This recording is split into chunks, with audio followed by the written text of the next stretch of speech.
My name is Joanna. I was born in a small village in England called Firle.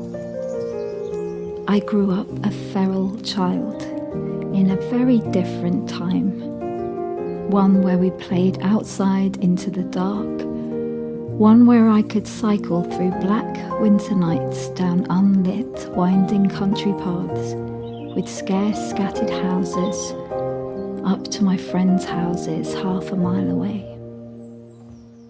My only real fear at night was of ghosts or riding my bike into the stream by accident, which did happen more than once.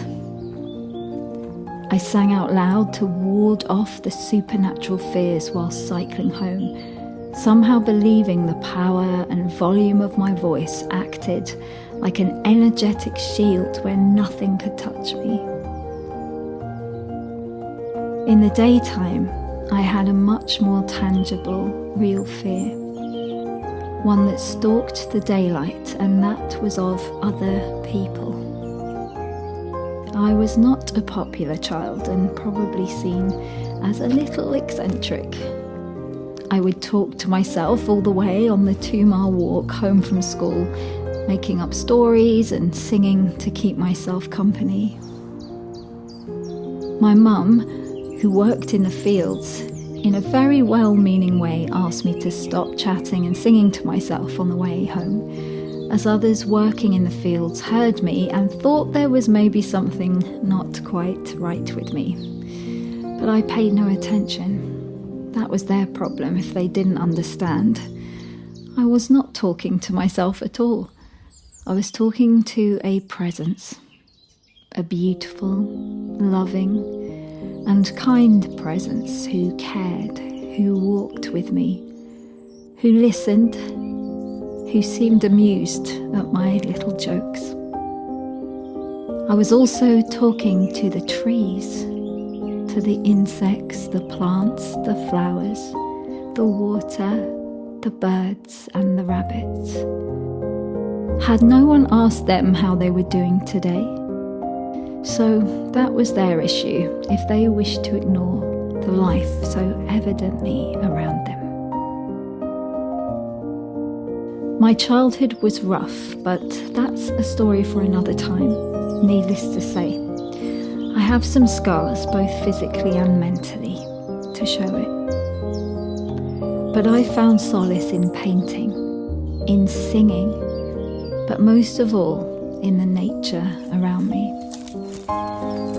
I felt I could walk and walk and walk forever until I fell off the edge of the earth. How could I ever be bored when there was always something new to see out there?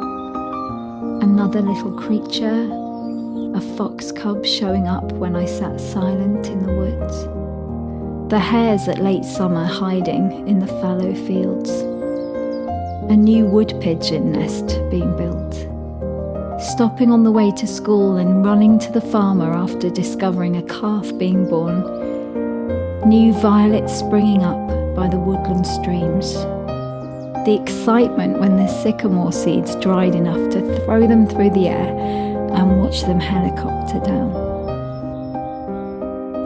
And none of this was empty, though I felt so very alone in many, many ways. In none of this did I ever feel I was by myself. Something was there, something bigger than all of this.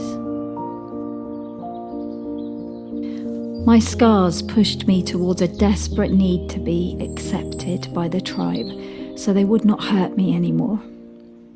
And this sacrificing of my own ideas started slowly, but sure enough, by the time I was in my teens, it had seeped like a dark ink through everything. I started to lie. I started to bend things to make me seem more likable, acceptable, interesting.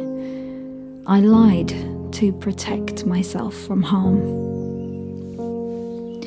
I started to allow. I allowed violations with no complaints. I allowed scapegoating and false accusations. I figured out to stay silent was to stay safe. I started to shut down. I found a place in me that no one could touch. How could I be abused if I wasn't there to witness it? If I left emotionally and spiritually while it was happening, then surely in my own twisted way I had won. I slipped further away from that presence I had felt out in the fields. I turned no longer to that, but held tightly to the hem of the acceptance I did have. I held on to underage drinking, lying to get into bars and recreational drugs, and sexual explorations that defied my long-held dream to wait until marriage. I was so hungry to find my way home, but I just did not know which way to go. I left home very young. I learned to be the adult whilst I was still very much the child. In my 20s, I wandered. I psychoanalyzed, and I started to feel I was finding healing and answers in alternative medicines and mysticisms from every corner of the world. I used to believe in Jesus, but a Jesus of my own making.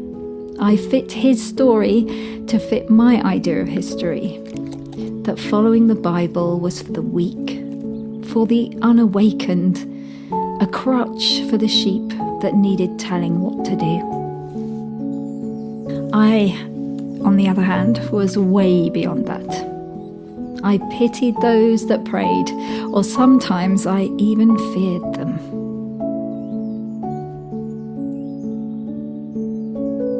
Following my own road stole from me many dreams. I longed to have children, but the dance between relationships, looking for that elusive life partner I could have them with, seemed to swallow up the years. My abuse-broken mind was trying to fix a problem out there with spiritual practices, rituals, psychology and meditation that only God could fix. Only the Master can fix his creation and has the access codes and the factory reset button.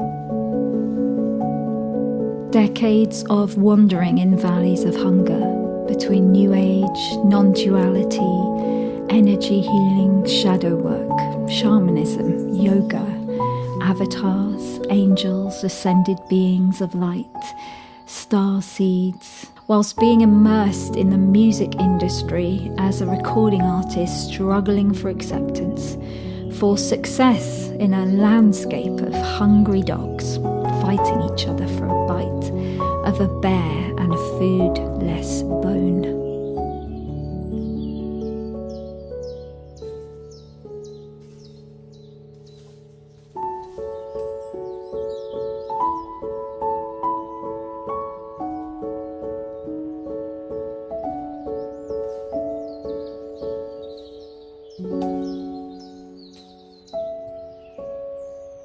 And now I am here, 47 years old, and much to my incredible relief and surprise, I have been set free by the one I rejected the most, Jesus Christ himself. By such grace and majesty, beauty and acceptance, he came to me and kicked down every closed and bound door between me and him.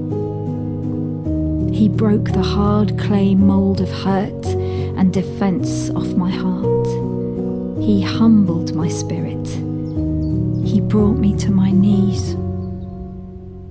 And I found here on my knees was the highest place I could have actually ever lived from. He painted away all my harsh judgments and needs to be right. The great creator, the mighty counselor. He was the trauma therapist I had always needed, the very best friend I had always dreamed of. I fell in love and have remained so ever since. He restored my soul first, and now he is restoring everything else as I walk with him. I am learning. I am just beginning, like a child. From the very first breath, out here again, back to my playground, the nature that all along had pointed only to him. I'm painting again, singing again from the core of my heart, writing, photographing, making, living, breathing, loving, failing, succeeding, all in worship and awe of the very one I rejected and now know I could not have ever even breathed my first breath without.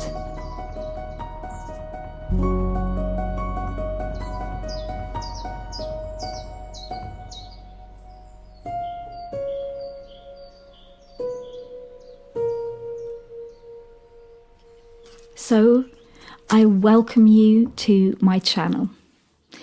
This is not a place to be perfect, but it's a place to be prayerful.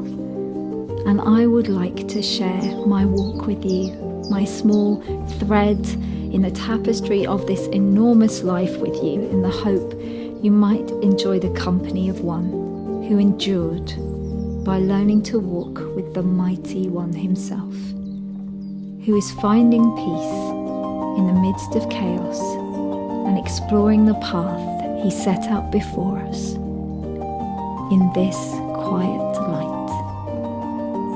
Thank you for joining me.